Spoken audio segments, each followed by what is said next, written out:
नेकी आयुष की इंसल्ट और अब शालू और आयुष के रिश्ते में आ गई है एक गहरी दरार।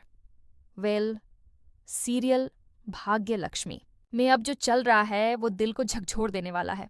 यहाँ शालू पूरी कोशिश कर रही है कि आयुष को समझा सके, उसे सही और गलत का फर्क समझा सके, लेकिन आयुष मानने को तैयार ही नहीं है। शालू बहुत शांत होकर बहुत प्यार से उसे समझा रही है कि लक्ष्मी को बाहर निकालना बहुत जरूरी है।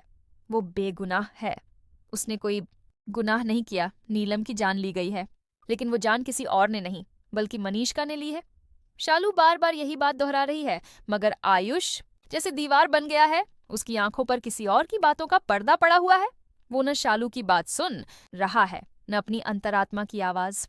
उसे यह समझ ही नहीं आ रहा कि जिसे वो बचा रहा है वही असली गुनहगार है। इसी बीच शालू को मजबूरन वो बातें कहनी पड़ती हैं जो उसके दिल को भी चीर देती हैं।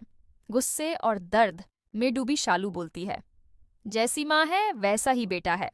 उसका मतलब साफ है, जब माँ ही हमेशा अपने स्वार्थ के लिए सच को दबाती रही तो बेटा भी वही करेगा। और आयुष, वो अपनों का ही साथ देगा, बाहर वालों का नहीं।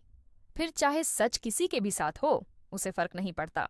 वो अपने रिश्तों की आड़ में सच्चाई से मुंह मोड़ लेता है। आयुष इन बातों से बहुत ज्यादा गुस्से में आ जाता है।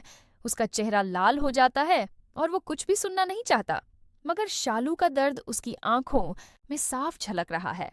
वो जो कुछ भी कह रही है वो इसलिए नहीं कि वो आयुष से नफरत करती है, बल्कि इसलिए क्योंकि वो चाहती है कि आयुष सच्चाई को समझे उससे पहले कि बहुत देर हो जाए। अब असली सवाल यही है, क्या आयुष को अपने की पर पछतावा होगा?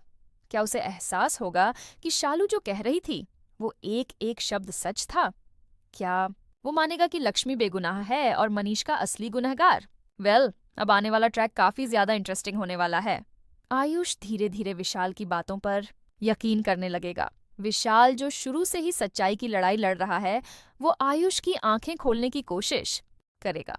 और शायद इन दोनों की जोड़ी मिलकर मनीषका की असलियत सबके सामने लाने में कामयाब हो जाए। अब बस इंतजार है उस पल का जब आरशी के सामने सच्चाई का पर्दा हटेगा और दिखेगा कि बेगुनाह को फंसाने वालों का असली चेहरा कितना कुरूप है। संगीत बजता है, पर्दा धीरे धीरे उठता है, लेकिन खेल अब शुरू हुआ है। अगर आप चाहें तो मैं इसका शॉर्ट वीडियो स्क्रिप्ट या वीडियो टाइटल, डिस्क्रिप्शन और हैशटैग भी तैयार कर सकता हूँ। बताइए